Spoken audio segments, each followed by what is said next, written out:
Buenos días a todos y bienvenidos a esta nueva sesión del curso de Historia de España impartido por la Academia de Humanidades de la Fundación La Verdadera Devoción al Corazón de Jesús. Conmigo está Fernando Manrique, que ya le conocéis, es el profesor de este curso y que hoy va a tratar el tema titulado Desde los visigodos a los inicios de la Reconquista. Bueno, como sabéis, para los que estéis interesados, todas las sesiones anteriores están grabadas y las tenéis disponibles tanto en nuestro canal de YouTube como en la página web de la Fundación. Bueno, y sin más, Fernando, te doy la palabra. Muchas gracias.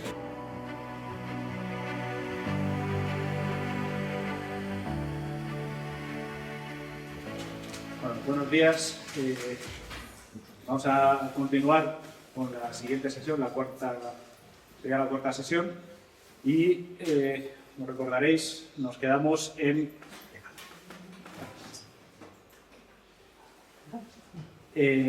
la batalla de Guillet, en la destrucción del reino que tenían los visigodos en Francia y el traslado al reino de Toledo.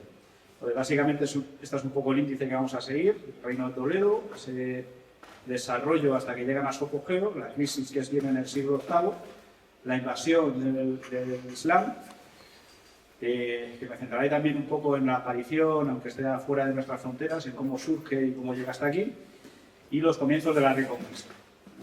Pues básicamente ya hemos visto el Alto Imperio, el Bajo Imperio, las invasiones bárbaras, y empezamos ya con los visigodos, la Reconquista, y bueno, básicamente un poquito todo esto, aunque no llegaremos a Clavijo, pues nos quedaremos por allí.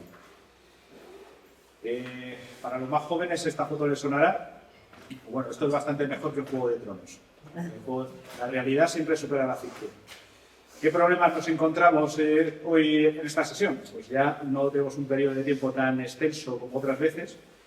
Son 200, 300 años, algo razonable, pero con otros problemas, ¿vale? Hay multitud de nombres, de reyes, miles de batallas, la velocidad es inmensa, las fechas, todo se mezcla y es muy difícil de seguir, ¿vale? La famosa, el tópico, ¿no?, de la lista de los reyes godos, como lo más difícil de aprender, pues es verdad, y sobre todo si no nos centramos en los nombres, sino que queremos ir a lo que está pasando por debajo, pues es muy complicado.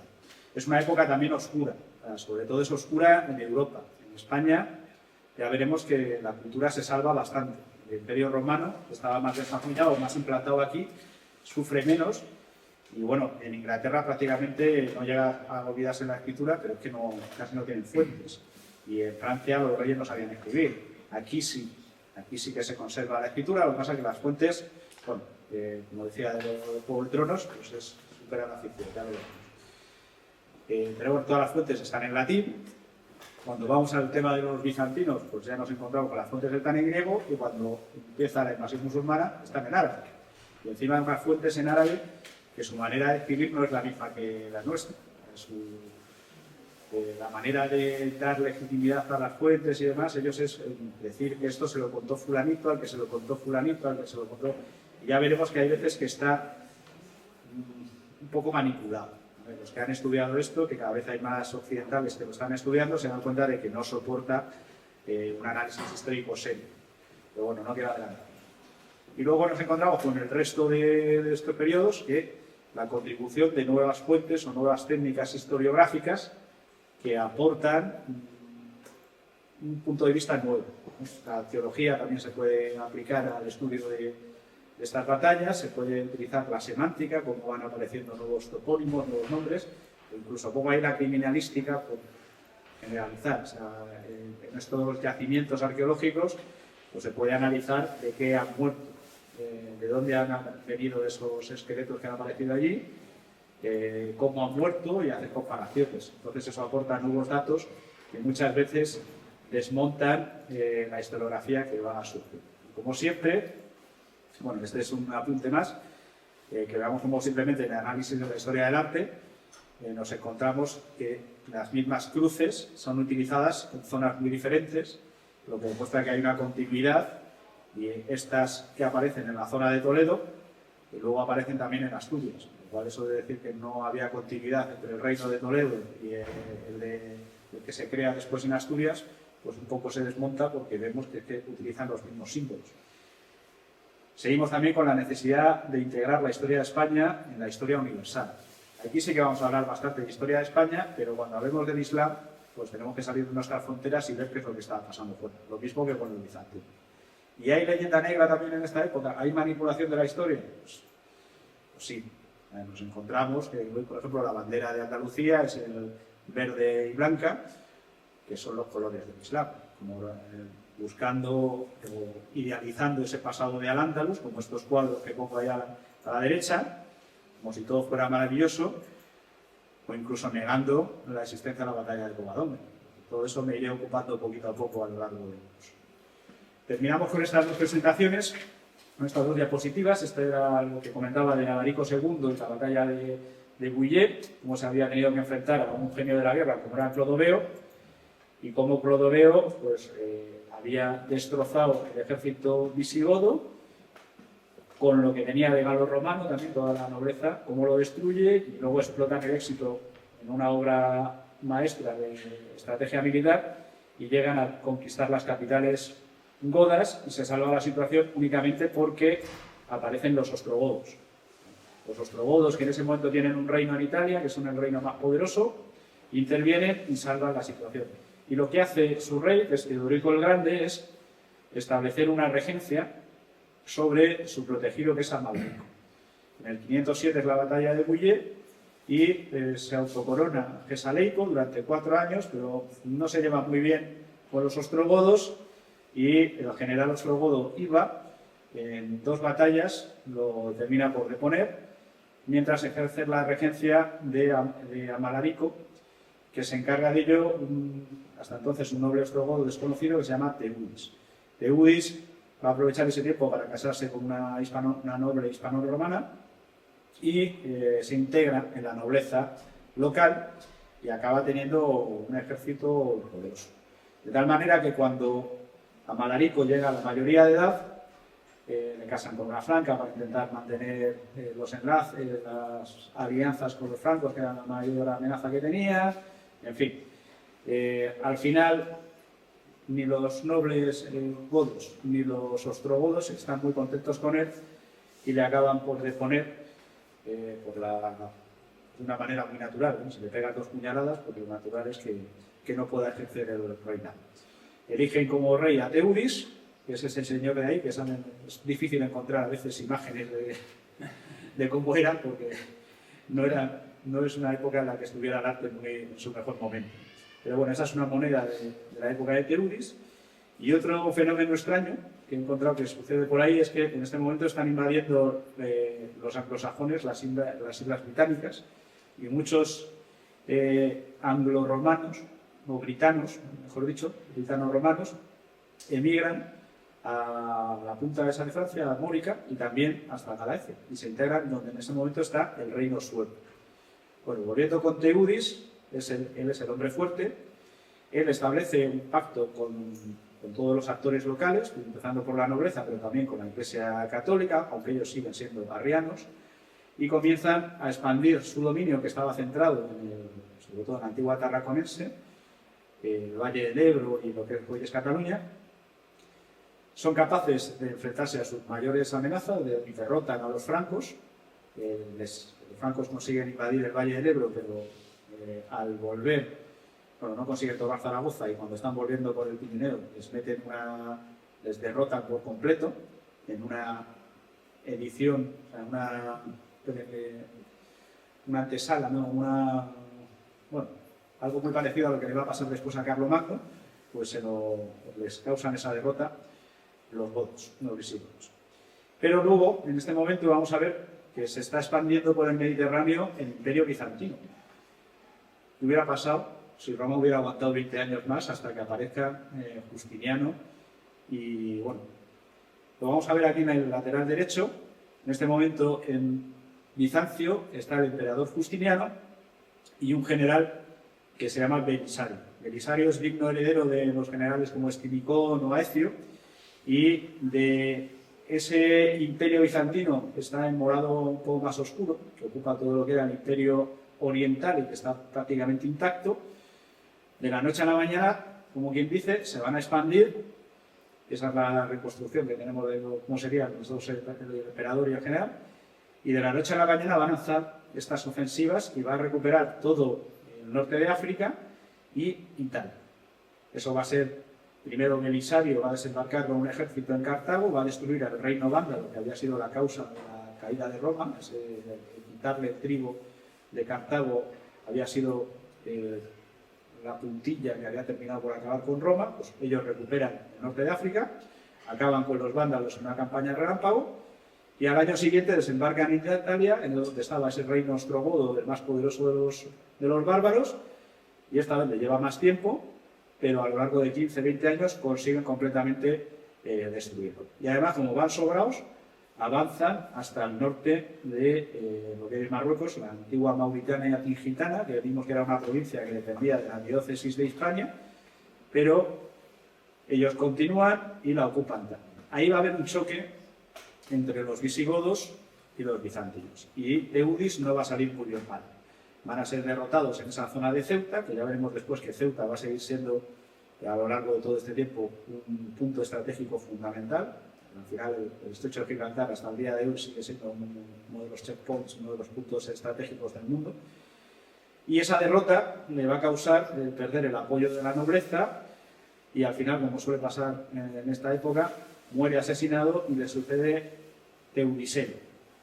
Bueno, Teudicelo va a estar muy poco tiempo, porque va a ser asesinado también por otro rey que se llama Áquila, y este Áquila hereda este reino aproximadamente, ¿vale? Esta zona en rojo que tenemos aquí a la derecha, que vemos que gobierna sobre gran parte de España, miento, esta zona que está en morado todavía no ha sido ocupada por los bizantinos, lo va a ser ahora, pero lo que quería llamar la atención es estas zonas blancas o amarillentas, que hay distintas provincias o regiones que no se han sometido al poder visigodo. Todavía los nobles locales hispano-romanos pues, tienen fuerza suficiente como para oponerse. Y además, todavía se mantiene ahí el reino suevo, aislado, pero que va a ser importante. ¿Qué es lo que intenta Ágilo? Pues ocupar o controlar toda la Bética, básicamente las dos provincias verdaderamente ricas de aquella España eran la Tarraconense y la Bética, lo que hoy es Andalucía. Y ahí está la antigua Córdoba, que va a ser el objetivo de Áquila. Va a lanzar un ataque y va a ser clamorosamente derrotado hasta el punto de que parte del tesoro real se pierde. No estamos en una época en la que hubiera bizum ni transferencias bancarias. Para pagar a los ejércitos había que llevar el dinero, las monedas de oro, en carros. Entonces, si había una derrota, podía llegar a producirse esta situación de que se perdiera parte del tesoro real. Esto va a justificar o va a provocar de nuevo la pérdida del apoyo de los nobles y la intervención de un hombre que ya nos empieza a sonar, que es un tal Atanagildo. Atanagildo, que era uno de estos nobles que estaba en la Bética, decide sublevarse contra Áquila y no se le ocurre otra cosa que pedir el apoyo de la potencia de la zona. Es decir, invita a los bizantinos a que intervengan en esta guerra civil y los bizantinos encantados. Porque se han dado cuenta con el ataque anterior de Teudes a la zona de Ceuta de que Sudáfrica, la zona de Cartago, está muy expuesta, entonces les interesa crear una zona de colchón. No les interesa tanto recuperar España, que no tienen fuerzas, pero sí crear una zona tapón, un colchón, y eso es lo que van a hacer. Donde van a desembarcar, van a intervenir a favor de Atanagildo. Ágila va a ser derrotado, una vez que es derrotado se repliega y es asesinado. Y aquí tenemos a Atanagildo, que está casado con una mujer que es pues como la reina dragón de la serie de Juego de Tronos, pues está Cosvinta, va a ser una mujer de armas tomar y va a salir bastante en las próximas diapositivas. Tienen dos hijas, Brunegilda y Gaswinda, y las van a casar con los franceses. Lo dejo aquí porque luego seguiré con ello. Atanagildo va a intentar después echar a los bizantinos, pero ya no lo va a conseguir. Los bizantinos se han atrincherado en la zona, desde Medina Sidonia, Málaga, Cartago Espartaria, que es la actual Cartagena, las Islas Baleares, y de ahí ya no le van a sacar ni con agua. Paradójicamente, esto va a tener efectos positivos para España, porque se va a reactivar el comercio con el resto del imperio y va a ir penetrando hacia el interior de España, y además la cultura bizantina, que sigue siendo de calle la más avanzada, también va a penetrar y va a haber mucha influencia de los bizantinos sobre los visigodos. Y además, otra cosa que hace Atanagildo es que, como hemos dicho, los puntos, las zonas más importantes eran el Valle del Ebro y el Valle del Guadalquivir, y como tiene amenazas en el norte y en el sur, pues dice, bueno, no me puedo colocar en la Bética como estamos hasta ahora, elige una zona central, y la zona central es Toledo.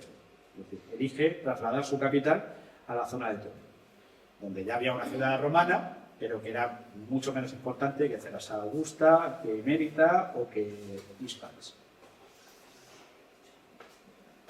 Esta va a ser la situación que quede con los bizantinos en la zona. Se van a apoderar en el momento de máxima expansión, incluso prácticamente toda la Bética, pero después Atanagildo va a conseguir recuperar Hispalis, y ya veremos que Leovigildo, que es el sucesor de Atanagildo, va a ser un general espectacular, va a ser superior a Clodoveo y va a recuperar prácticamente todo. Pero quedémonos, vamos a volver atrás y ahora vamos. Leovigildo, que era hijo de un ostrogodo que había llegado con Teudis, al morir Atanagildo, colocan a un rey que se llama Liuba, pero Liuba está en la Septimania. Entonces, y tiene que ocuparse de luchar contra los franceses, contra los francos. Entonces, lo que hace Liuba, que además no debía tener muchas ganas de ser rey de los godos porque sabía cómo terminaban, es mandar a su hermano a que ocupe el trono en Toledo. Cuando él llega a Toledo, Leovigildo lo que hace es casarse con la viuda de Atanagildo, es decir, con Goslinda. Con eso consigue aliarse con todo el partido local, toda la nobleza local.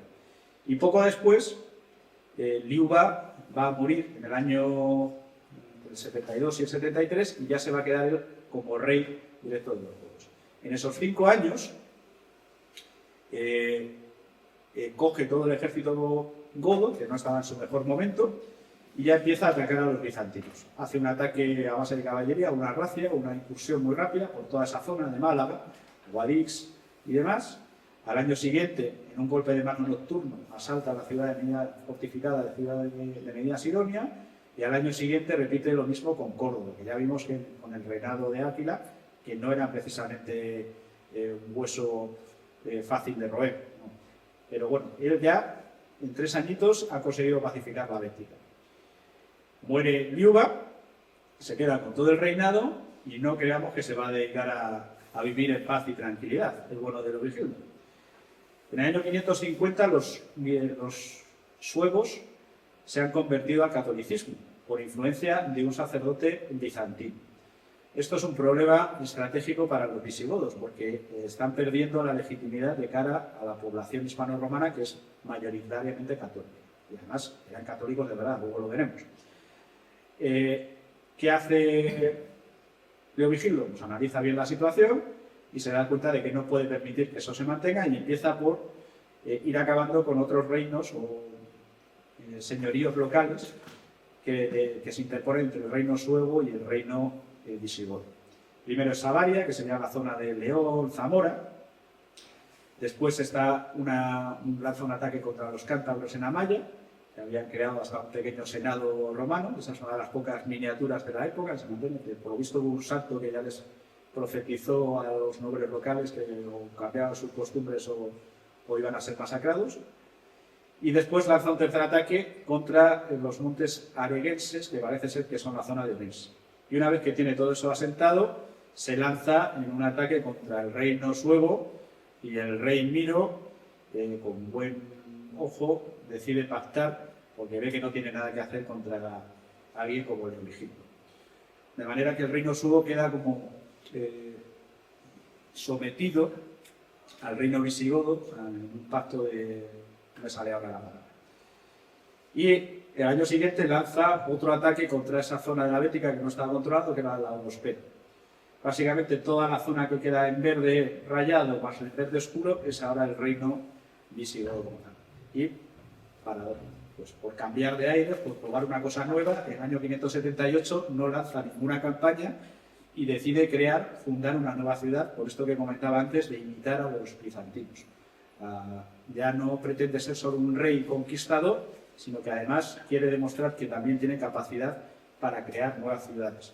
Es una ciudad pequeñita, luego la veremos, Recópolis, y para evitar problemas con sus hijos, pues Recópolis, que tiene el nombre de Recaredo, lo que hace es darle a su hijo Hermenegildo el gobierno de Hispans.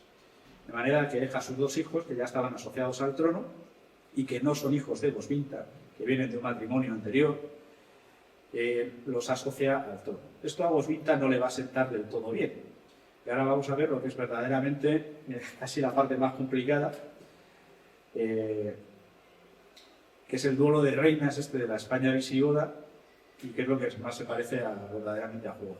Como había dicho, Atanagildo está casado con Goswinta, tienen dos hijos, dos hijas que son Galvinta y Brunequilda, y deciden, por política de Estado, casarlas con los dos reinos francos más belicosos y más peligrosos contra España. Lo que pasa es que Galvinta la casan con Chilperico. Cuando llega allí se encuentra que Chilperico sigue con su amante, que es Fredegunda. Y Fredegunda, pues acaba la cosa que al poco de llegar la ahorcan en la cama y ahí acaba la historia de Glasvinta. Brunequilda, que llega como una joven, que incluso las crónicas dicen que parece una joven delicada y no sé qué, va a durar 50 o 60 años más. Va a intervenir poniendo y quitando reyes hasta su nieto, pero va a terminar también como un Juego de Tronos.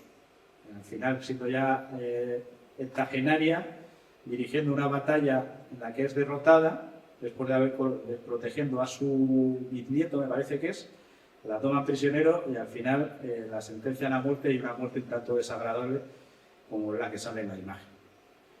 Eso sucederá en 613. Estos son los dos reinos de Neustria, no sé si sale ahí el ratón,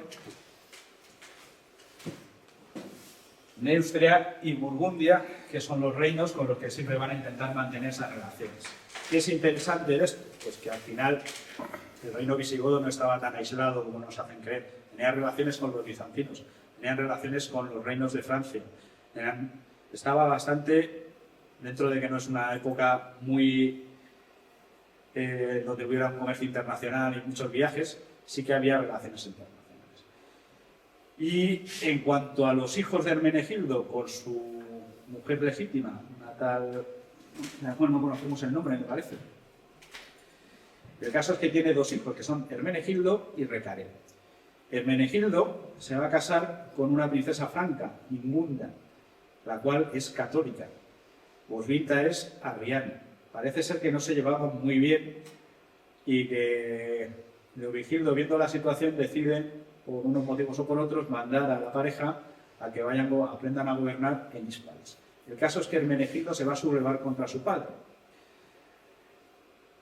Le tratamos de santo, pero en las crónicas, incluso San Isidoro y demás, no le tratan especialmente bien porque provocó una guerra civil bastante dura, y cuando uno lo analiza, la verdad que Leovigildo tuvo bastante mano izquierda.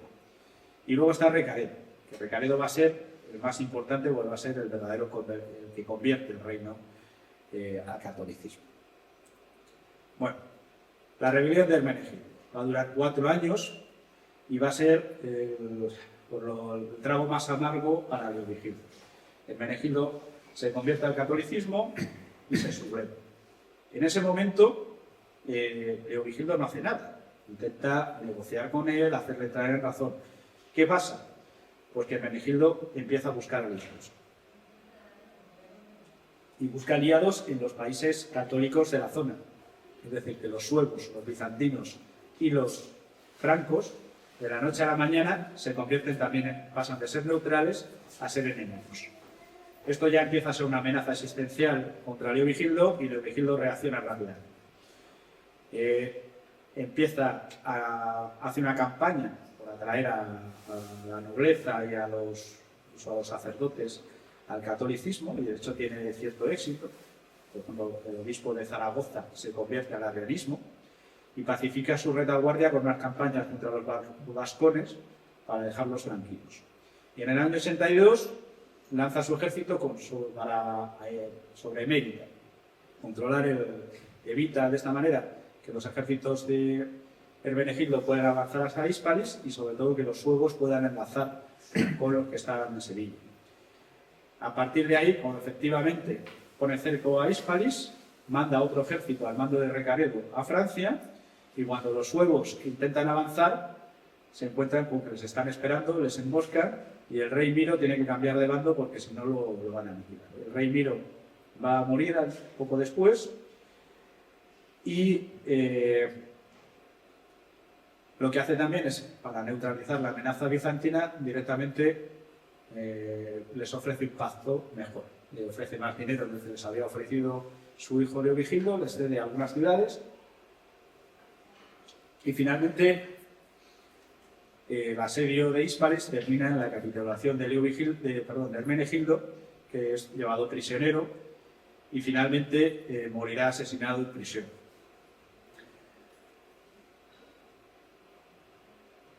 Al año siguiente, directamente invaden el reino de los suevos y directamente se lo anexionan. Es un éxito, esta rebelión de Hermenegildo es un fracaso completo y un éxito para Leovigildo.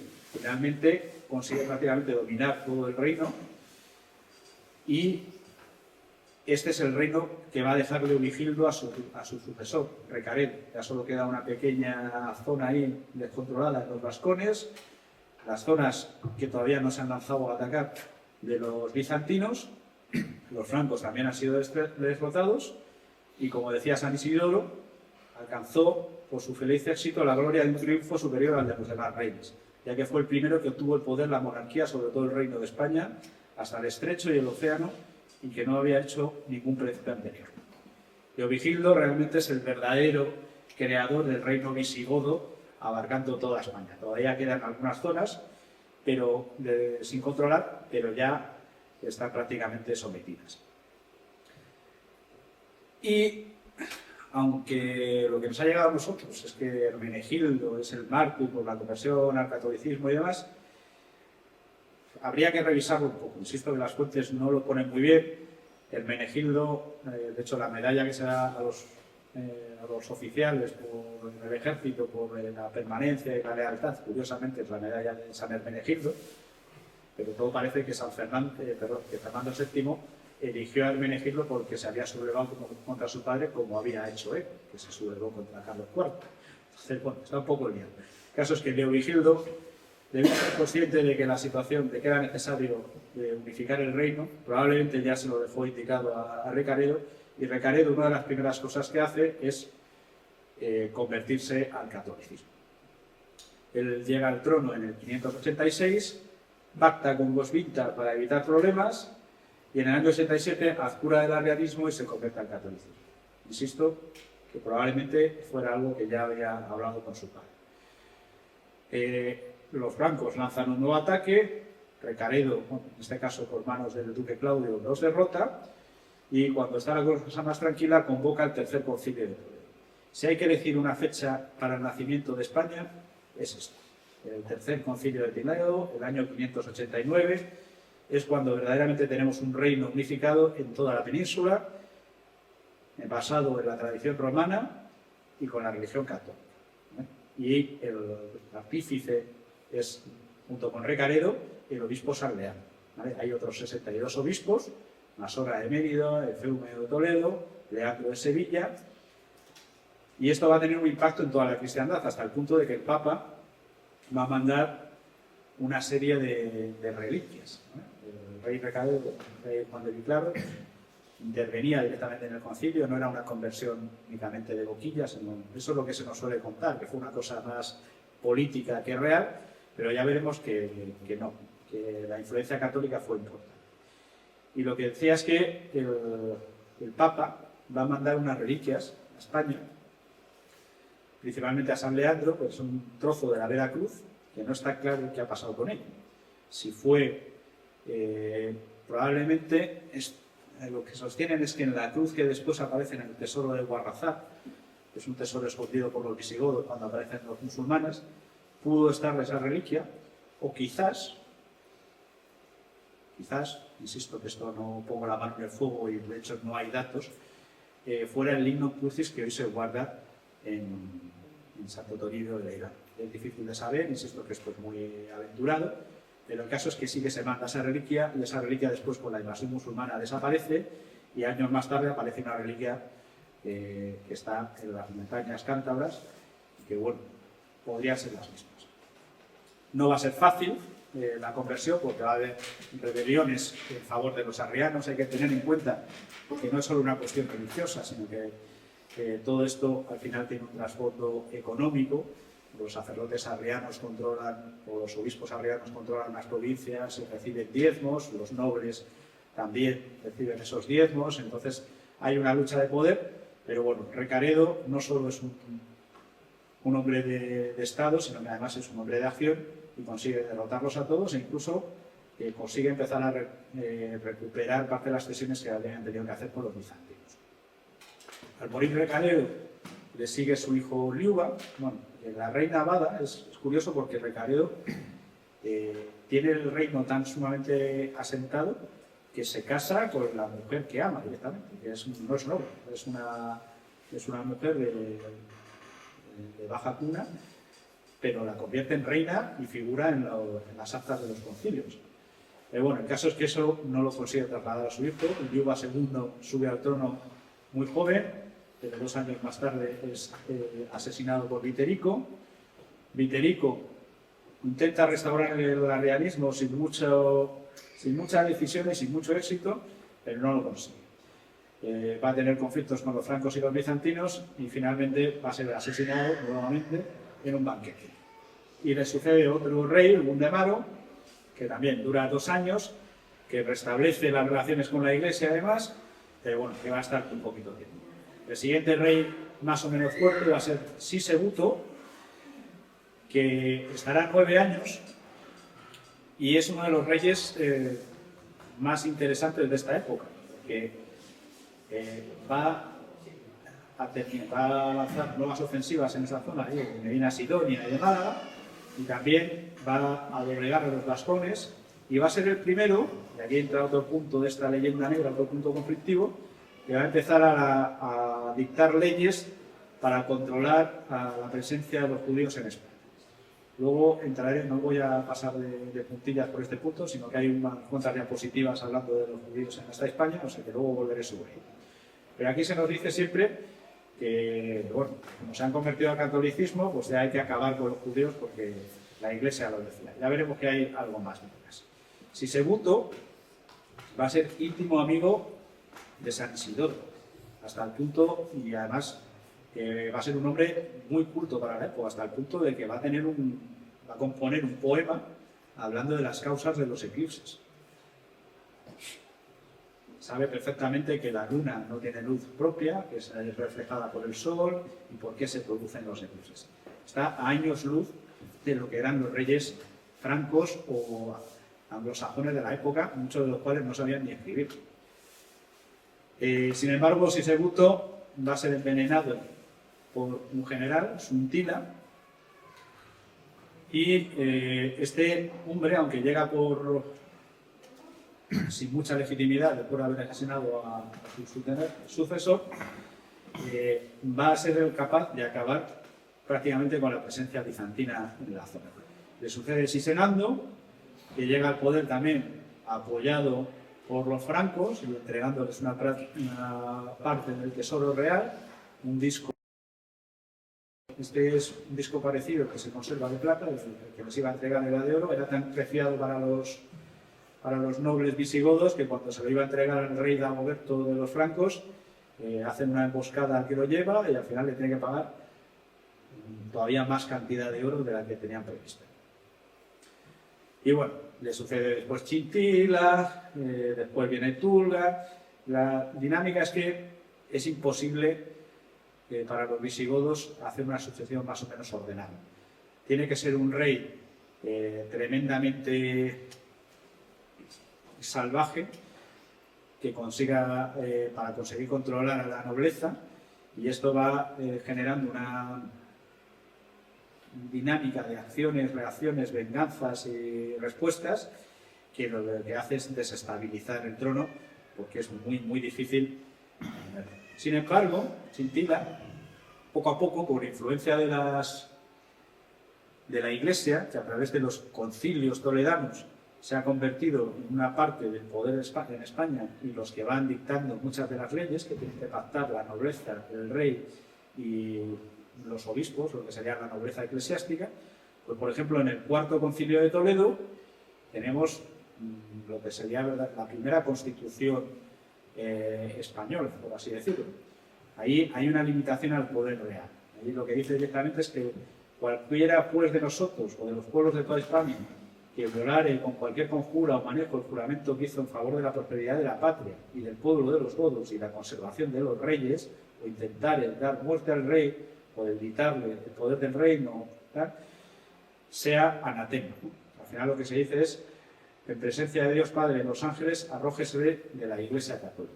El historiador Soto Chica, que es el que mejor conoce este periodo, clasifica este artículo como una suerte de contrato social extraordinario que marcó el resto de la historia del reino y que constituye una sanción de la monarquía electiva, de su sacralidad y del derecho de los pueblos a ser regidos en justicia y con benignidad, y obligación de los reyes a actuar conforme a derecho y beneficio del pueblo. Insisto, que para esto hay que compararlo con lo que está pasando en Francia o lo que está pasando en Inglaterra, donde el rey es dueño de todo, de vidas y de haciendas, y el feudalismo se está desarrollando con muchísima fuerza. Aquí no, aquí el rey tiene límites.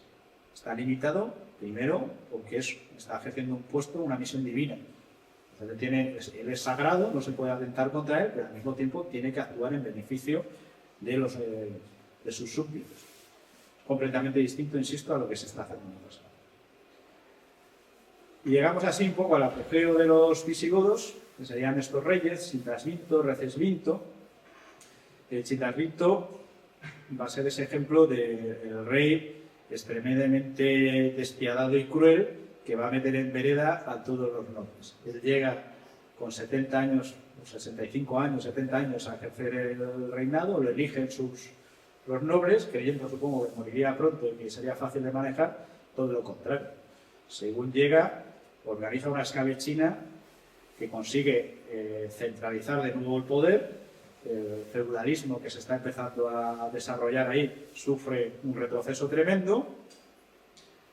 Acaba con todo aquello que es capaz de oponérsele, confisca bienes. Bueno, debió ser verdaderamente sanguinario, pero consigue su objetivo. En el año 753, cuando muere, deja a su hijo el reino y una estabilidad interna que nadie se atreve a levantar la mano contra Recesvinto.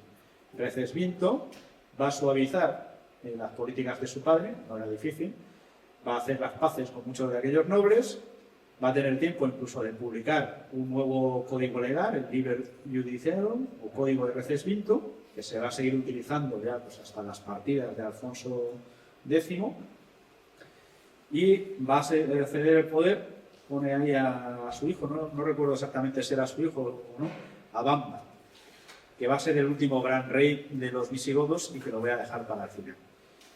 Vamos a hablar de lo que era el apogeo de los visigodos. ¿Qué están consiguiendo hacer los visigodos en ese momento? Pues verdaderamente hay un desarrollo material, desarrollo también urbano, como no ha conocido España desde la época medieval. Esa es la ciudad de Recópolis, que se puede visitar, es una ciudad pequeña, que iba a ser una nueva capital, intenta, en este caso de Origildo, demostrar que él estaba al mismo nivel que los emperadores bizantinos. No solo copia todo el protocolo de la corte bizantina, sino que directamente dice: bueno, ellos son capaces de hacer ciudades, yo también. Y esta pequeña ciudad, pues bueno, al final la pieza fundamental es esta basílica, y que insisto que, aunque es pequeño, pues comparado con lo que se está haciendo en la época, es inmenso. Esta es la ciudad de Toledo en la época, que también Leovigildo reconstruye las ciudades y restaura lo que era la ciudad romana, que debía estar, pues, todavía hoy se adivina en algunas zonas el circo romano que había en Toledo, pues esa debía ser un poco la Toledo de la época visigoda. Y lo que es más sorprendente es el esplendor cultural, la sucesión que hay de obispos santos, San Leandro, San Isidoro con las etimologías, que es la primera enciclopedia occidental, o San Isidoro, San Ildefonso, con ese tratado sobre la virginidad perpetua de Santa María. Insisto, esta sería la imagen de Sisenando dialogando con San Isidoro sobre el tema de los eclipses, y una cita de lo que son las etimologías de San Isidoro, hasta qué punto recopilan conocimientos antiquísimos, y ahí está hablando de que existe América. Fuera de esas tres partes del mundo hay una cuarta, más allá del océano, hacia el mediodía, desconocida para nosotros por el ardor del sol, en cuyos confines se dice fabulosamente que habitan los antípodas. Pues había, de alguna manera que no somos capaces de saber, ya había conocimiento de que había un continente nuevo. Estas serían las etimologías, las imágenes de lo que hay, y pues de este tratado de la virginidad de María, la virginidad perpetua de María, San Ildefonso, que defiende tan ardientemente la virginidad de María, ese dogma que todavía no estaba aprobado, que tiene una aparición mariana, y se le entrega una casulla, que es la casulla de San Ildefonso. Ese llega a ser algo tan famoso que yo creía que habían hablado de ello en los concilios. Bueno, no exactamente se llega a dejar plasmado en los concilios, pero se refleja en este canon 36 del Concilio X, en el que dice abiertamente verdadero hombre sin pecado de la Santa e Inmaculada Virgen María. Es la primera vez, estamos hablando de 600 y poco, que se está hablando del dogma de la Inmaculada Concepción. ¿Vale? Sobre este concilio, un teólogo decía esto: es el ápice del desenvolvimiento de las fórmulas de la fe españolas. Este símbolo es sin duda el más hermoso y desde luego el más extenso de los símbolos conocidos. Su precisión y maestría del lenguaje son inusitadas. Su propiedad de expresión es tan perfecta que sorprende hallar este texto en actas de un concilio provincial del siglo VII. Sin facultades de teología, pero de alguna manera, a través de los monasterios, eran capaces de mantener todo esto.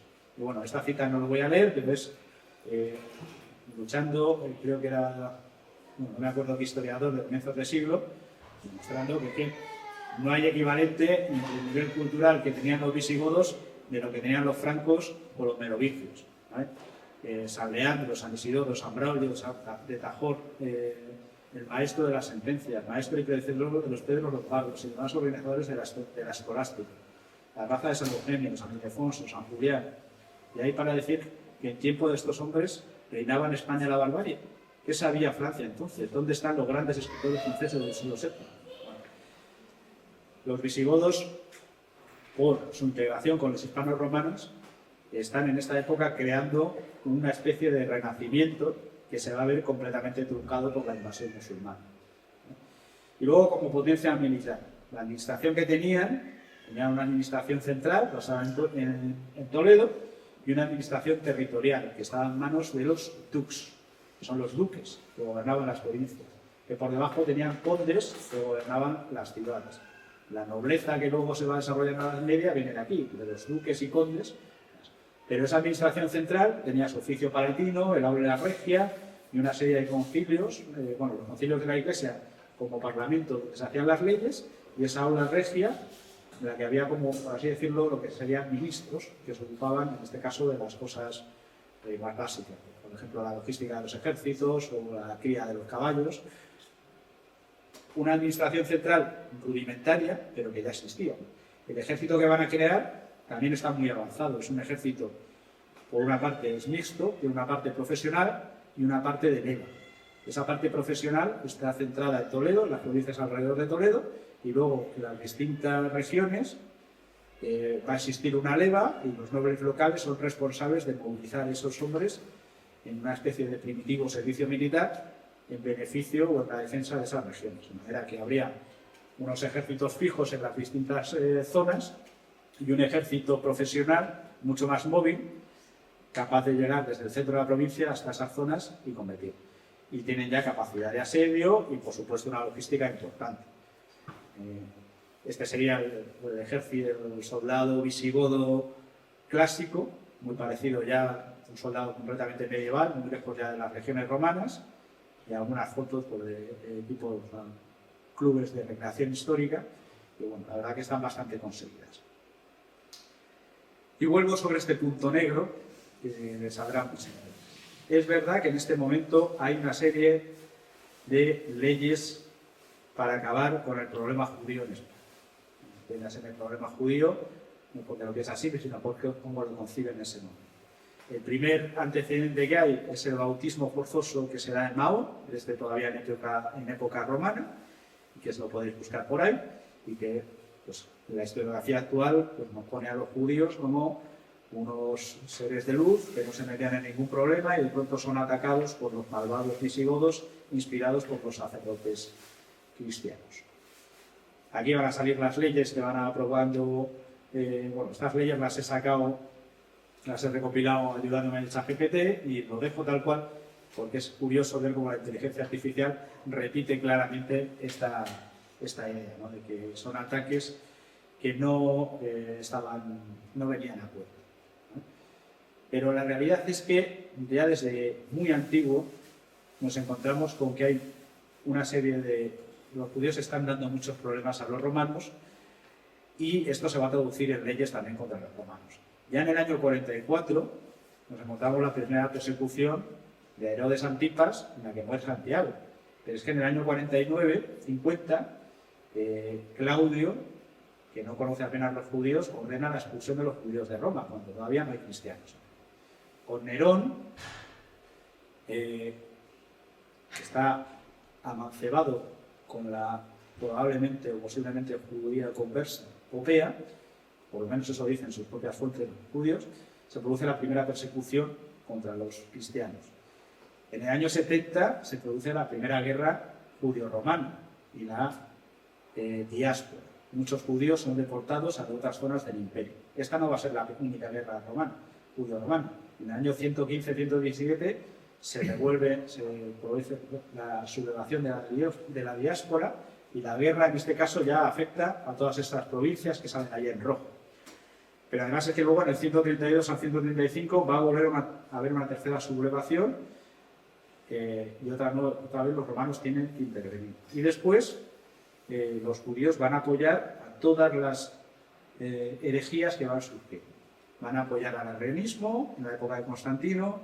En el concilio de Elvira, el obispo Osio va a promover cánones para intentar separar las dos comunidades, porque se ve que los judíos se convierten, pero en el fondo siguen realizando su misma religión. En el 361 al 63 nos encontramos con lo que llamamos de Juliano el Apóstata, que curiosamente le da por reconstruir el templo de Jerusalén. Es posible que tuviera cierta influencia judía. Después van a apoyar a Nestorio. Bueno, en fin, que esto viene de muy atrás. Además, los judíos han intentado expandirse.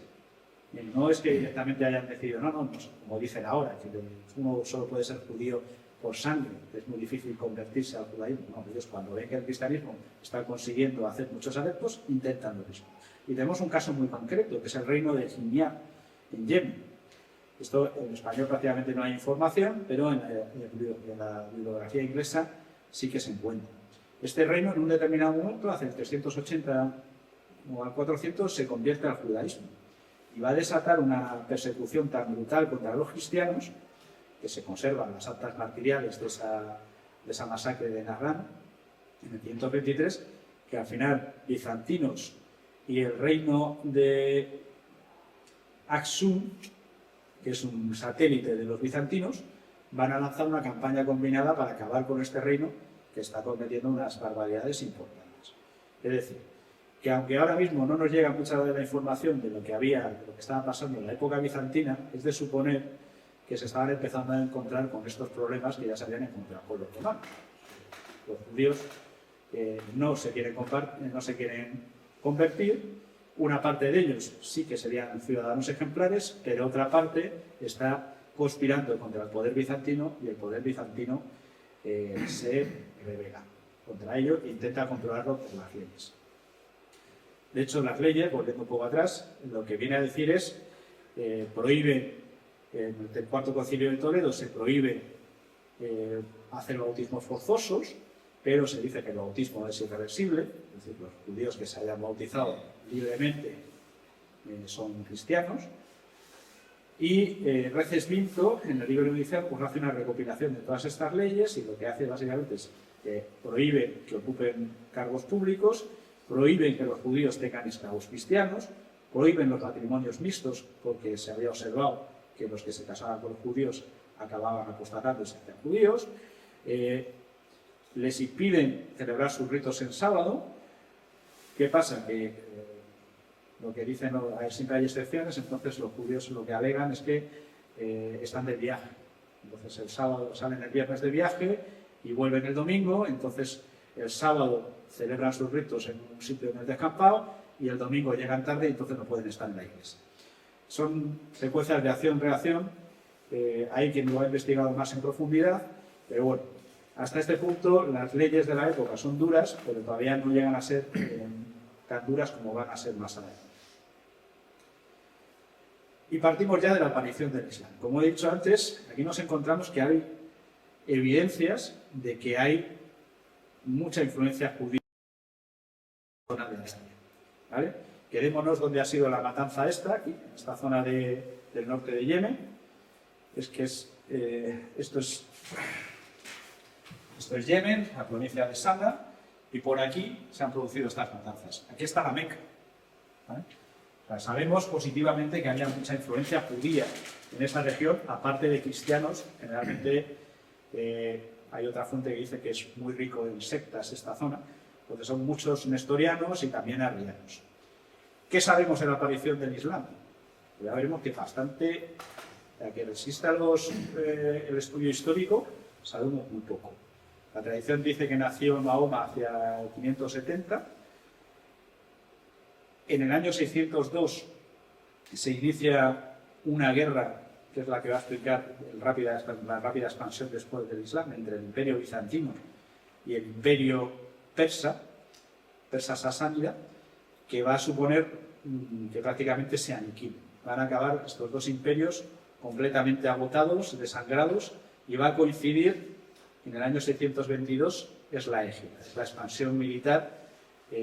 Mahoma ha empezado a predicar en la Meca, de la Meca han decidido expulsarle, él se va a Medina, y en Medina consigue convencer a una serie de adeptos y ahí empiezan sus campañas que rápidamente en el año 630 van a llevarle a la conquista de la Meca y de toda esta zona central entre Medina y la Meca. Aquí prácticamente no hay nada. Ahora lo veremos cuando hablemos de lo que es la Meca. No hay, está fuera de los circuitos comerciales, fuera de toda civilización, y bueno, lo único que ha recibido es la influencia del Imperio Bizantino, pero de la noche a la mañana, a la muerte de Mahoma, surge el califato ortodoxo. ¿Por qué? Pues porque al final hay que entender el desarrollo del Islam un poco como han sido las invasiones bárbaras. Podría ser, por así decirlo, la última invasión bárbara. Como vimos que los godos se benefician muchas veces de las guerras civiles entre los propios romanos, aquí pasa lo mismo. Ese ejército musulmán que se acaba de crear se ha beneficiado o ha combatido probablemente como mercenarios de los persas sasánidas y de los bizantinos, y de la noche a la mañana se encuentran con que están tan debilitados que pueden empezar a tomar por la fuerza las provincias en las que hasta ahora estaban como mercenarios. El califa Abu Bakr, en el 632-634, consigue la unificación de Arabia. Y va a ser el tercer califa, Omar, el que consiga ya la verdadera expansión. En la batalla de Yarmouk derrota a los bizantinos y se expande por todo lo que es Palestina y Siria, hasta ocupar Damasco, y al año siguiente derrotan a los sasánidas y conquistan su capital, que es Ctesifonte, que está ahora mismo en el norte, lo que sería la zona centro-norte de Irak. Y donde va a estar el punto de no retorno va a ser en la invasión de Egipto en el año 640-642.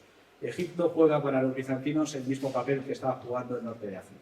Es la fuente de trigo, la fuente de riquezas y de suministros con las que pueden mantener su ejército. En el momento que pierden Egipto, se pierden las rutas comerciales y el imperio bizantino ya no va a volver a ser lo mismo.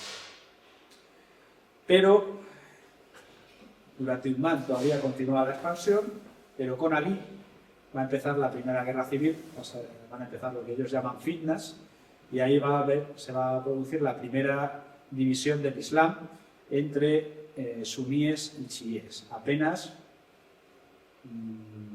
20 años después de la muerte de Mahoma ya se ha producido el primer cisma que se mantiene. Hoy los chiíes son los iraníes y el resto prácticamente del Islam son suníes. Pero bueno, viene de ahí. Vamos a profundizar un poquito en qué sabemos objetivamente del Islam. Porque a mí me hace mucha gracia cuando luego se critica, todavía hay gente que te dice que no hay evidencias históricas de la existencia de Cristo, porque la evidencia de Mahoma hay muchas menos, pero eso no se suele contar. ¿Y qué sabemos objetivamente de Mahoma? ¿Cuándo y dónde nace? No lo sabemos. ¿Cómo muere? Hay teorías, pero en el Corán no se dice ninguna. No se explica. Parece ser que probablemente fuera envenenado por una judía. Pero las otras teorías es que pudo ser asesinado por sus propios generales para controlar la sucesión o que pudo morir en combate. El caso es que el Corán, ante estas tres tesituras, pasa de puntillas. ¿Qué religión profesaba antes de las supuestas apariciones de Gabriel? No lo sabemos. Eso sí, sabemos que estuvo casado con una sola mujer y hasta que no se muere esa mujer, y además parece ser que el caso de un sacerdote cristiano, con lo cual es bastante probable que fuera un cristiano, que fuera nestoriano. ¿Qué fuentes le nombran fuera del Corán? Ninguna.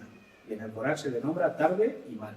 Es decir, la primera biografía que tenemos es del año 834, 2 siglos después. Es decir, y estos son fuentes, citas que saco de artículos de historiadores serios, de universidades como Oxford, Yale, no me acuerdo ahora de los nombres, no quiero llegar tampoco a tanto detalle, pero bueno, que objetivamente no hay datos históricos, o sea, no hay datos reales que soporten un análisis histórico serio. En cuanto a la Meca, más de lo mismo. La Meca no hay ninguna mención anterior al siglo VI. No aparece en ningún mapa de la zona. Está en una zona en la que no hay recursos naturales. No hay minas, ni de oro ni de plata, no se puede plantar nada en una época en la que la economía se basa en la agricultura, y el comercio por tierra en esa zona era completamente antieconómico. El comercio se hacía por mar y las ciudades que tenían ese comercio están claramente dominadas. Es que además entre los imperios que hacían el comercio tampoco hay ninguna cita que mencione a la Meca. Entonces, la Meca, además ahora mismo Arabia Saudí prohíbe hacer excavaciones arqueológicas en la Meca. Con lo cual, lo que cuenta el Corán de que era una gran ciudad y tal, como mínimo hay que cogerlo con pinzas. Y el Corán, pues más del mismo. La primera versión que conocemos, las versiones que conocemos actualmente se han fijado en el año 930, probablemente en versiones anteriores basadas en el año 690. Pero claro, eso justifica que hay unas contradicciones flagrantes. El Corán solo menciona 4 veces a Mahoma, y además da la impresión de que está introducido en los versículos más tardíos. No menciona a la Meca, habla de la Kaaba, pero no dice dónde está. No dice, es más, parece ser que el altar de la Kaaba está orientado hacia Jerusalén. Y las primeras mezquitas, todas están orientadas hacia Jerusalén. Y el primer objetivo de los musulmanes en esas conquistas es tomar Jerusalén. Y nada más tomar Jerusalén, lo que hace el califa Omar es construir lo que hoy es la cúpula de roca, el tercer templo más sagrado del Islam, que lo construye encima del templo de Jerusalén. ¿No estaría intentando reconstruir el templo de Jerusalén? Bueno, ¿cuántas veces menciona a Mahoma? Hemos dicho que 4. Pues curiosamente, estas son las menciones de otros personajes bíblicos en el Corán. 138 veces Moisés, 70 veces a Abraham, 43 veces a Noé, 28 veces a Lot. Bueno, vaya a seguir. A María la menciona 10 veces, más de 2 veces, y además la pone mucho mejor. Hay musulmanes que se están convirtiendo leyendo el Corán y dándose cuenta de que se habla mucho mejor de Jesús y de María que de Mahoma. Jesús se menciona 25 veces. ¿Pudo haber una influencia judía en la aparición del Islam? Yo ahí lo dejo. Y sorprendentemente me he encontrado una cosa que no conocía, que es que puede haber una fuente más para entender el Islam. Este sacerdote, que es San Juan Bosco, conocido por sus dones místicos, por sus visiones Bueno, cuando estuve en Chile resulta que me enteré que había llegado, parte de su congregación había llegado a la Patagonia, pocos años después de que llegaran los chilenos, sin encomendarse a Dios y a nadie, y es que los había mandado San Juan Bosco para proteger a los indios patagones, que efectivamente iban a ser prácticamente masacrados, y los pocos que se salvaron en su misión. Y él había tenido un sueño en que había visto lo que iba a pasar. O sea que los dones místicos de San Juan Bosco creo que están fuera de todo. Y San Juan Bosco, en este libro, en la plática del católico instruido en la sua religión, en la plática 13 habla del maometismo. ¿Y qué dice? Pues que sí, que efectivamente que Mahoma había nacido en el 1570 en la Meca, en ese pueblecillo que debía ser, hijo de un pagano y una mujer judía. La religión judía se transmite por las mujeres, no se transmite por el varón. Ellos no se fían de que el niño que haya nacido sea hijo de su padre, pero de su madre es más difícil de justificar. En fin, esto se me ha complicado. Está casado con Jadilla, que es es una familia rica, y a través de ellos se hace mercado. Tenía epilepsia, y esa epilepsia es lo que hace pasar por arrebatos místicos. Estamos hablando de una zona en la que no hay apenas cultura, entonces él explica eso. Cuando le piden un milagro, él dice que ha reparado la luna, hace un aparato y no sé qué, y de ahí vendría el que la media luna sea el símbolo islámico. Insisto que esto no es opinión mía, esto es lo que cuenta aquí San Juan Bosco.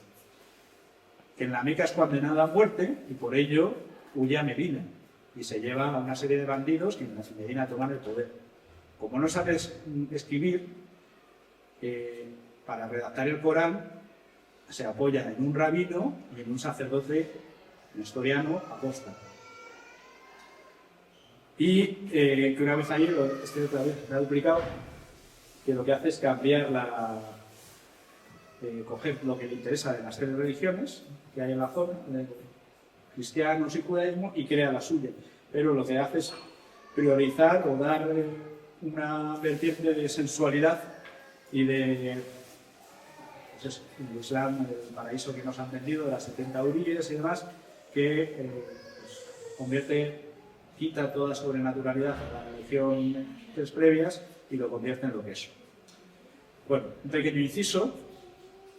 Gracias al desarrollo del Islam y a estas guerras previas que ha habido entre persas y romanos, cuando el emperador persa toma Jerusalén en el 614, las reliquias que estaban en Jerusalén huyen a Alejandría. Ya hemos dicho que en Alejandría, pocos años más tarde, los musulmanes la amenazan, por lo cual lo que hacen es subirse a un barco y llegar hasta Cartago. En ese momento Cartago era bizantina. Pero los musulmanes van a seguir avanzando y al final, desde Cartago, llegan a España. Este Arca Santa, que se conserva actualmente en Toledo, parece ser que entró por Cartagena y de Cartagena fue a Sevilla y de allí debió subir a Toledo. En ella se conserva, entre otras muchas reliquias, el Santo Sudario de Oviedo. El Santo Sudario de Oviedo, tenemos la certeza de que está en España desde el año 670 aproximadamente. Después, andando el tiempo, insisto que acabará en Oviedo, y el acta en la que se abre la arca indica que la firma un tío desconocido como Rodrigo Díaz de Vivar. O sea que tenemos una evidencia histórica de que está aquí desde el siglo VII. Bueno, se sabe materialmente, por estudios científicos, que la persona a la que cubrió el sudario de Oviedo es la misma persona a la que cubrió la sábana santa. Con lo cual, decir que la sábana santa es una falsificación de la Edad Media es imposible, porque es que es materialmente imposible. Además de que el polen, el análisis polarológico, el trenzado de la tela, una serie de investigaciones, por eso decía lo de CSI, estas técnicas de CSI aplicadas al estudio de estas reliquias, certifican que tiene que ser el sudario que cubrió a Cristo en el momento en que le bajaron de la cruz. Y hoy en día está en la Catedral de Oviedo, pero originalmente se guardó en esas ermitas que están en el Mont Sacro, el Monte Sagrado, al sur de Oviedo. ¿Quién la llevó hasta ahí? Lo dejo. Volvemos a los visigodos. Hoy no voy a hacer descanso porque si no, no lo da tiempo. Lampa es el último gran rey de los visigodos. A la muerte de Recesvirto, los nobles le obligan a ser el rey. Bamba dice que no, por favor, no me hagáis esto. Le dicen que lo aceptas o te decapitamos. Bueno, pues acepto ser rey, pero me coronáis en Toledo y me ungís también. Él va a ser el primer rey occidental que es ungido. No va a ser cosa fácil. Al año siguiente, cuando está haciendo una campaña para controlar a los vascones, se subleva la Septimania. Él manda para allá al duque Paulo. Como vemos, un nombre romano, no puro y duro. Pero Paulo, en cuanto llega a Zaragoza, se subleva. Ya la situación empieza a ser complicada para Bamba. Bamba da una arenga a sus soldados, lanza una campaña relámpago contra los vascones que en una semana los deja temblando, y desde ahí cabalga Zaragoza, y como no se esperaban que llegaran con tanta rapidez, los ejércitos de Paulo empiezan a huir y se dirigen hacia Barcino y después hasta la Narbonense y la Septimana. La campaña va a ser espectacular. Cruza los Pirineos con el ejército dividido en 3 ejes, se vuelve a concentrar en lo que sería la zona de Perpiñán, después avanza sobre Narbona y acaba tomando Nimes, en una campaña que todo esto lo ha hecho en un verano, en unos meses. El ejército ya a partir de entonces nadie se atreve a sublevarse contra Bamba. Bamba va a lanzar una nueva ley militar, que la verdad que es bastante draconiana, obliga a servir en el ejército a todos los ciudadanos visigodos bajo unas penas de multa impresionantes. Va a conseguir doblegar a las tribus que todavía siguen sublevadas de vascones, quizás algún Astur suelto. Poco lo de Astures, porque en Asturias se conserva todavía el camino de Bamba. Y parece ser que hubo una invasión, un amago de desembarco franco, y esto obligó a Bamba a hacer una campaña por ahí, y es posible que a raíz de eso, que dejaran un conde en la ciudad de Gigia, la ciudad de Gijón, que es la verdadera ciudad estratégica de la zona. Oviedo en esa fecha no existía. Bueno, él refuerza el control sobre la nobleza y la iglesia, y esta mano dura parece ser que se tradujo en que se ganó muchas enemistades. Y como es difícil dejar los viejos pecados, pues en este caso no le llegan a matar, pero le hacen un envenenamiento. El episodio este de la tonsura, que es hacen un envenenamiento con el esparto. El esparto es la retana. El nombre latino de la retana es spartum no sé qué, y los efectos son exactamente los que él describe, los que se describen. Se queda muy débil, parece que se va a morir, y el obispo Julián de Toledo le impone los sacramentos, y no solo eso, sino que le tonsura y le hace sacerdote, le ordena sacerdote. Pero a los pocos días se pasa el efecto del envenenamiento y se recupera y no se muere. ¿Qué pasa? Que las leyes visigodas establecían que no se podía ser rey y sacerdote a la vez.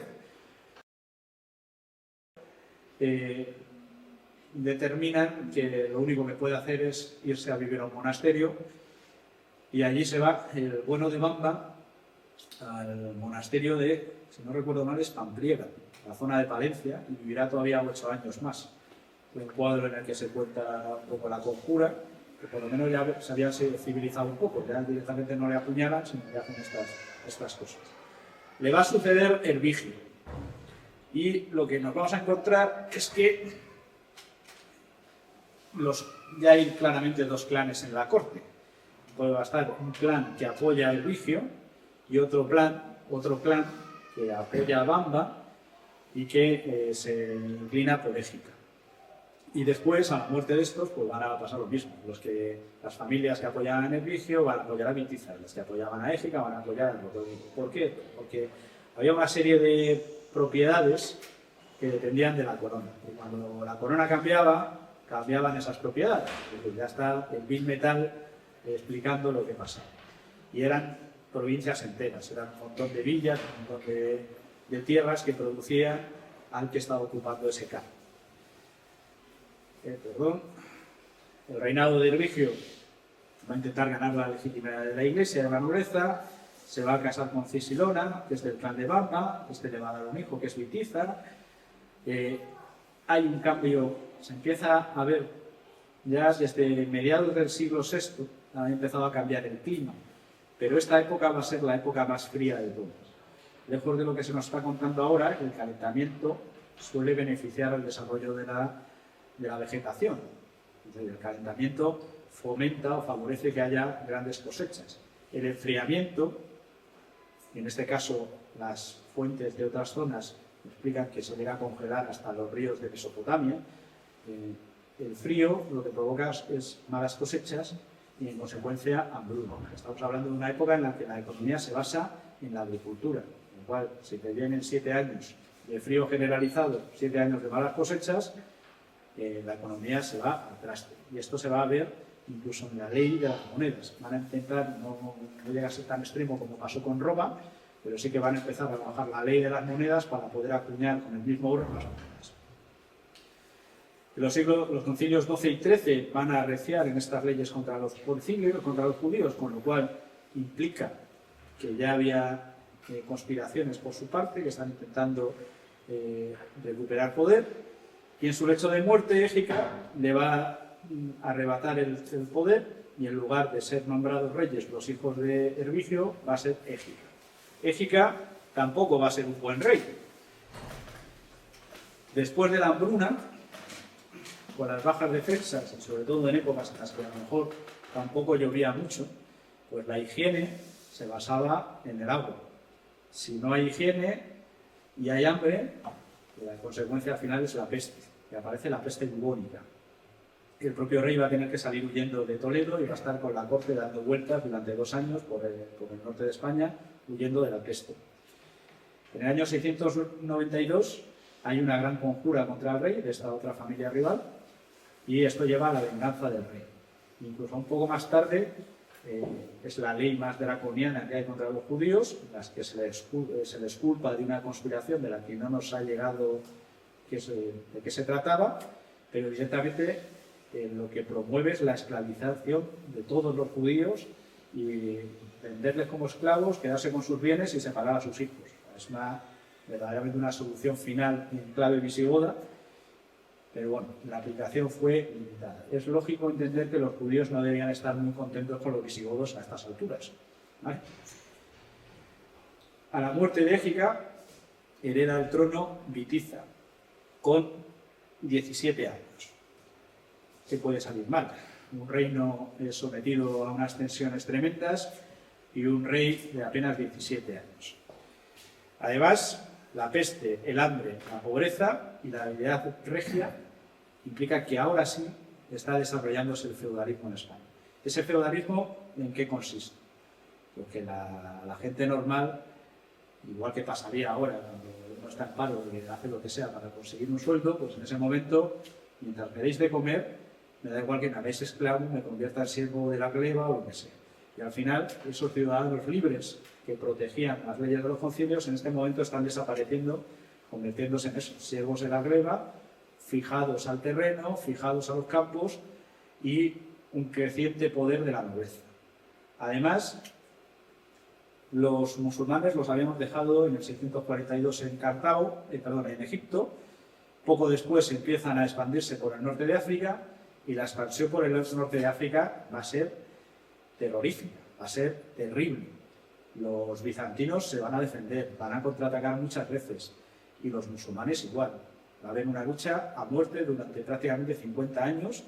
De hecho, en los depósitos de agua de las ciudades de esa provincia se ha encontrado con que los musulmanes arrasaban con la ciudad y echaban los cadáveres dentro de los depósitos de agua para que no se pudieran volver a ocupar, para envenenar el suministro de agua. Entonces es una guerra completamente de exterminio. Pero finalmente en el año 698 lo consiguen tomar Cartago, derrotan definitivamente a los bizantinos y a partir de ahí empiezan a avanzar ¿hacia dónde? Hacia Marruecos. Posible que ya hubieran llegado momentáneamente antes. ¿Y quién está en Marruecos? ¿Quién está en el norte, en esta ciudad de Septen? Dijimos que era un enclave bizantino ya desde la época de Leovigildo y Atanagildo. Pues probablemente el que se había quedado ahí aislado, porque ya no podía contar con el apoyo bizantino, sea el mítico conde Don Julián. Don Julián no sería un visigodo, sino sería un bizantino que en ese momento de desaparición del apoyo, pues o bien pactó directamente con los musulmanes, o bien, y yo me inclino más por esta opción, pero es verdad que es una hipótesis, pudo intentar pactar inicialmente con los visigodos y que se produjera el famoso mito este de la cava, ¿no? De la hija del conde Don Julián, que está en la corte de Toledo, es seducida y violentada por el rey Rodrigo. Pudo ser por Rodrigo, pudo ser por Witiza, no sabemos. La leyenda cuenta que fue el rey Rodrigo y de hecho en Toledo todavía se conserva el recuerdo de dónde fue el lugar donde el rey la vio bañarse en el río Tajo. Bueno, volviendo con Witiza. Witiza hereda el reino de su padre, en el peor momento el reino está completamente arruinado. Parece ser que hubo un concilio, el 18º concilio de Toledo, del que no se conservan las actas, ¿vale? Pero que no es descabellado que hubiera una cesión y que se concediera el derecho del matrimonio a los sacerdotes, es decir, que hubo una pequeña apostasía. Esto ya había pasado también en Bizancio en los años 690, se lo leía el otro día a este historiador, a Sotochica. Entonces, no es descabellado y esto explicaría que efectivamente la Iglesia hubiera aprovechado para que desaparecieran las actas y cubrir con un túpido velo. Y, aunque la situación parece mejorar, en el año 709 muere Witiza cuando debía tener apenas 25 años, dejando 2 hijos pequeños y 2 hermanos de 25, no más de 30 años, que son el famoso obispo Donopas y Sisberti. ¿Y quién le sucede? Rodrigo.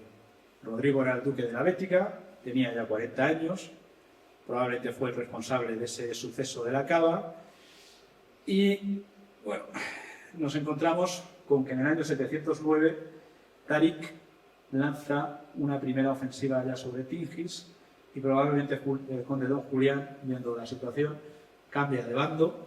No sabemos si fue real lo de la cava o no. El caso es que Don Julián, aparte de una pequeña guarnición, 500 600 hombres bizantinos, tenía una pequeña flota de 4 dromones, 4 barcos de gran tamaño romanos, las remos, y con eso tiene capacidad ya de cruzar el estrecho. Aparte, los musulmanes ya habían desarrollado su propia flota. Bueno, el reinado de Rodrigo va a ser muy corto, apenas 2 años. En el 710 estalla la guerra civil. Áquila, que está a favor de los vitizanos, se subleva en Septimania, en el norte, en esa provincia del sur de Francia. Se apoyan los vascones. Rodrigo tiene que intervenir, lleva su ejército al norte e intenta imitar la campaña de Bamba, de acabar con los vascones y luego bajar a tierra. Pero la amenaza que está entrando por el sur es completamente diferente, mucho más fuerte. Esos eran los 2 ejércitos, él se va para allá a luchar con ellos y Tarik desembarca en Gibraltarik, el monte de Tarik, Gibraltar, de ahí viene el nombre. Esa zona, ese primer ejército, que parece ser que contaba con 13.700 hombres, de los cuales 1.700 serían árabes y los otros 12.000 serían bereberes, comienzan el saqueo de la Bética. Se enfrentan al ejército visigodo local, que no se sabe muy bien quién lo mandaba, alguna fuente dice que Teodomiro, y es derrotado, y esto obliga a que Rodrigo tenga que cambiar de planes y baje rápidamente a combatir. Y va a ser la famosa batalla de Guadalete, que en realidad, pues eso Tochica sostiene que más bien se dio en la zona de la laguna de la Janda, lo cual debería de ser, también se ha venido hablando desde antiguo, la batalla de la laguna de la Janda, que es una laguna que se desecó en los años 60, pero que encaja con el terreno. Entonces ahí, en las proximidades de Tarifa, Algeciras, Gibraltar, en esas sierras de Cádiz, se produjo la batalla de Guadalete, en la que el ejército visigodo, en el centro lo mandaba directamente el rey, y las alas lo mandaban los hermanos de Witiza, Donopas y Sisberti. Fue una batalla en la que, viendo la posición que ocupaba Tariq, Rodrigo estuvo una semana detenido porque no conseguía hacerlos maniobrar, y ese ejército musulmán, que era principalmente infantería, que estaba atrincherado, infantería con unidades de proyectiles, Rodrigo no es tonto, sabe que una carga de caballería es letal, y están una semana a ver quién ataca primero, hasta que al final optan por atacar. ¿Qué ha pasado? Que en esos 7 días parece ser que hubo tiempo para que entablaran contacto y negociaciones los hermanos de Bitiza. Quién sabe si también algunos judíos, esto no se puede demostrar, pero lo que sí se sabe es que después los judíos van a apoyar a los musulmanes, ahora lo comentaré. Entonces, don Rodrigo ataca y las alas, en lugar de luchar, se retiran. Don Rodrigo es envuelto y es completamente derrotado. Tariq vuelve a Algeciras, se reabastece y rápidamente, por otra calzada romana, que es la que sale ahí al norte, se dirige hacia Écija. En Écija se va a producir una segunda batalla contra los restos del ejército visigodo. Es decir, probablemente los vitizanos, los que estaban a favor de ese bando vitizano, de Sisberto y Opas, son nuevamente derrotados en Écija. Y de ahí, rápidamente, Tariq, ese primer año, se lanza contra Hispalis y contra Córdoba.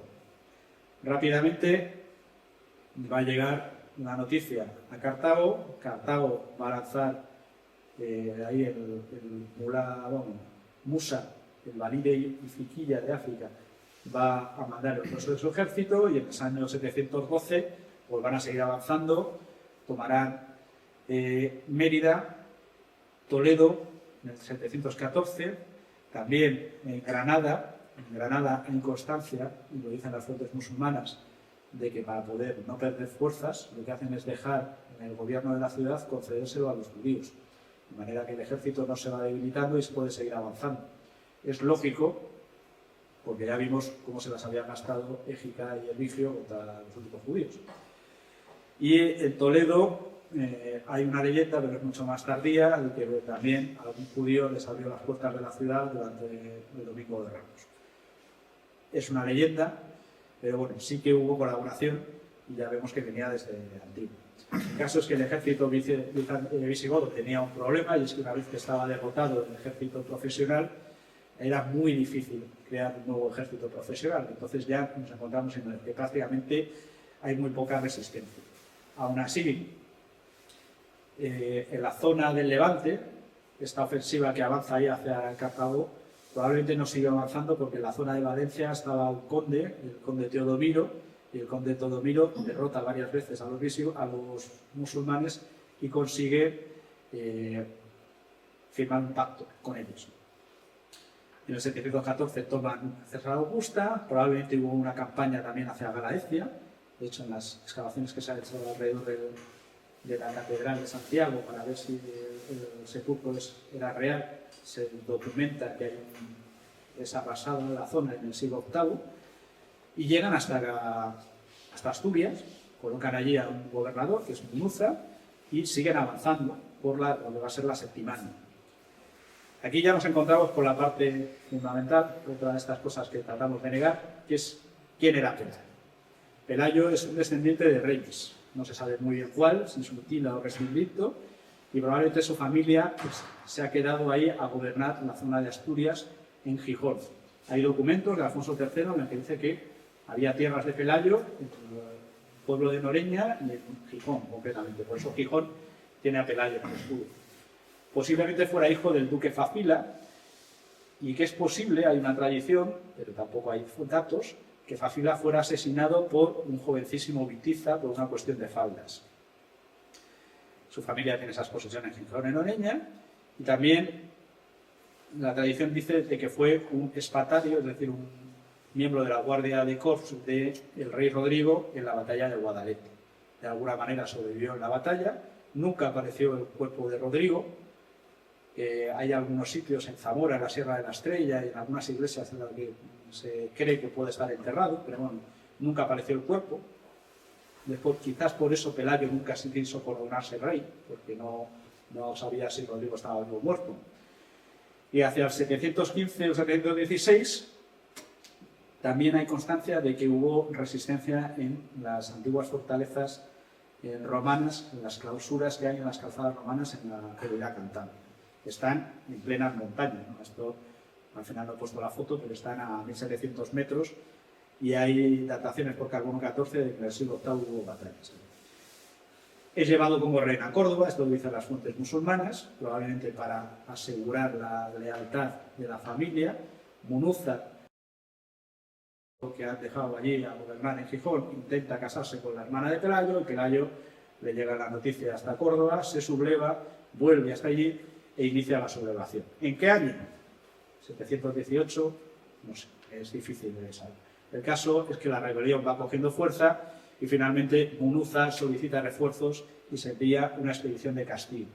Una expedición de castigo que no sería especialmente grande, pero que podemos sospechar que 3.000 o 5.000 hombres sí podía tener. Bueno, la batalla de Covadonga se va a producir. Yo me inclino, por mucho que ahora esté de moda decir que no fue allí, lo que es el lugar de Covadonga es un lugar mágico de transmutación de cultos, es un río que sale de mitad de la roca y que debió ser ya desde la época Astur un lugar de importancia religiosa. Hay historiadores que hablan de que es muy difícil que los musulmanes pues, se metieran por el valle y demás, pero bueno, es verdad que el ejército, la hueste que tenía Pelayo debía ser minúsculo. Me creo que fueron 300 hombres a los que se sumó después el alzamiento astur. Los asturianos hasta el siglo XVI-XVII iban por las montañas con lanza para defenderse de los osos. De hecho, a Fabila se lo comió un oso. Igual un alzamiento astur en la zona no es descabellado. Y hay una manera muy sencilla de forzar un ejército a subir hacia el norte, a subir a los pasos, que es directamente incendiando el valle. Sea por lo que fuera, el caso es que el ejército de Alcama llega a donde estuviera Pelayo, yo creo que fue en la zona de la gruta, que hoy está muy transformada, pero la gruta era real, y por algún motivo, milagroso o táctico, simplemente, como digo, incendiar el bosque y obligarles a subir hacia arriba, tienen que subir por lo que hoy se conoce como la ruta de la Reconquista. La ruta de la Reconquista está hecha para ir a pie. El caso es que en esta zona de aquí hay topónimos que hablan de la canal de las Celadas, la canal son valles con mucha pendiente que suben, y el cerro de la Celada. Y lo que sí que se sabe es que fueron exterminados en Coslaya por un argallo, por un derrubamiento de la montaña. No vaya qué casualidad, ¿no? No sabemos, no tenemos una crónica de la batalla, no sabemos si hubo un milagro, si no lo hubo. El caso es que si uno pone a subir un ejército del norte de África por estas montañas, pues lo normal es que si hay 3.000 mueran 2.900, y si metes 6.000 mueren 5.500, porque por allí no se mueve cualquiera. Y los astures y se mueven a caballo, además si sale mal tiempo y entra la niebla, por allí es facilísimo perderse, despeñarse. Bueno, a mí no me extraña que si uno mete un ejército por allí sea exterminado. Esta es una foto de la canal de la Celada. Veamos la viveza de la tierra por ahí arriba, no hay agua. Moverse por allí, por ricos de Europa, es una experiencia espectacular, pero muy compleja. Es muy fácil perderse, es muy fácil que entre la niebla y uno se desoriente. En el cerro están los yous, que son agujeros en la tierra en los que como uno se despeñe no le van a encontrar hasta la próxima cambio de era. Y estos son los argallos asturianos, los argallos Serai. Este ha sido el último, esto es la A66, la carretera que conecta León con Asturias, y fue el año pasado. Entonces, que fue mucha casualidad que hubiera un argallo, sí, pero es que se dan, y las casualidades suceden, y sobre todo las diosidades. Cuando este Pelayo, Ferrer de Almagro dibuja aquí con el símbolo de Constantino, y que se apoya en la cruz, y que quiere luchar, y que el obispo Donopas le dice que cómo vas a luchar si es imposible, él sostiene la lucha y la mantiene. No solo eso, sino que una vez derrotado, aquí está la zona de Covadonga, la entrada a Pico de Europa, Munuza tiene noticias de que su ejército ha sido derrotado y sale por patas. Sale por patas siguiendo, hay dos calzadas, la de la Mesa y la de la Carissa, pues se va por la más alejada, la calzada de la Mesa. Y en el Locus o la Lies, o la Lines, el caso es que hay un pueblo que se llama Olalies, parece ser que fue interceptado y su comitiva es aniquilada, y muy cerca de Olalies hay una sima que se conoce como la Sima de los Huesos. Al año siguiente es posible que hubiera una nueva expedición de Castilla, de castigo saliendo de León, y también se conserva la tradición de que en la zona de Camposagrado, en esta zona de León, pero ya entrando en las montañas, hubo otra nueva batalla en la que probablemente Pelayo volvió a derrotar a las huestes musulmanas. ¿Fueron batallas menores? Sí. Pero bueno, ¿existió la batalla de Covadonga? Las fuentes musulmanas hablan de Belay al-Rumi, Pelayo el romano. O sea, ellos reconocen que Pelayo existió. Lo que dicen es que estaba con 300 asnos salvajes y que se cansaron de luchar con ellos y le dejaron. Pero bueno, en fin, no son muy realistas. Se afirma de que estuvo en Córdoba, de que era de Asturias o Galicia era la provincia de Galicia. Y bueno, y asumen que efectivamente creó una nueva dinastía y que es el origen de los problemas, o sea, que ellos lo reconocen. Pero además es que la batalla de Covadonga, aunque fuera un enfrentamiento relativamente menor, coincide con el cambio de la marea. A partir de ahora, los musulmanes que se han expandido, básicamente porque esto era una estafa piramidal, o sea, lo saqueaban absolutamente todo, y a base de saquearlo todo financiaban las siguientes conquistas. En el momento en que ya no tienes conquistas, ya no puedes pagar a los anteriores, y los anteriores empiezan a cabrear. En 722 les derrota Pelayo en Covadonga, pero es que en el 721 los francos les derrotan por primera vez en Toulouse. Luego hemos visto que Pelayo probablemente les derrotó alguna vez más en torno a León. Y en el 732 ya sufren una derrota espectacular a manos de Carlos Martel en Poitiers. Esa ya es, básicamente, no se puede dudar de ella. Además, han fracasado en el segundo sitio de Constantinopla. Los bizantinos se han conseguido reorganizar, hay un emperador nuevo muy competente y les derrota. Y esto provoca la primera gran revuelta bereber. Los bereberes, que les han dejado en la zona más inhóspita de España, en el Valle del Duero y demás, mientras los árabes se han quedado con la Bética y Zaragoza, hay un momento en que se sublevan y, como son mayoría, van a luchar contra los bereberes. Y además empieza la tercera fitna, la tercera guerra civil en la zona de Damasco. Es decir, ya no están para muchas fiestas los musulmanes, y es el momento que va a utilizar Alfonso I, allá abajo, para unir a los Astures y él era duque de los Cántabros, y lanzarse a una serie de ofensivas que van a crear el Desuerto del Duero, va a atraer toda la población cristiana de la zona y la va a asentar en Asturias. Hay evidencias arqueológicas porque se ha encontrado que se intentó cultivar en zonas a 1500 metros de altura en los picos de Europa, porque estaba sobrepoblado, y ahí termina la conquista. Y volví atrás porque la idealización de la conquista que se nos ha vendido, pues no casa para nada con las fuentes, ¿no? El autor de la crónica mozárabe, que es del 754, es decir, es alguien que vivió la conquista, la describe de esta manera. De este modo arrasa con la espada el hambre y el cautiverio, no solamente la España ulterior, es decir, la bética, sino también la anterior. Arruina hermosas poblaciones, entregándolas al incendio. Condena al suplicio a los ancianos y a los potentados. Mata a puñalados a los jóvenes y a los niños de pecho, e infunde de esta manera en todos el terror. Fuente primaria, de alguien que lo vivió. Hubo pactos.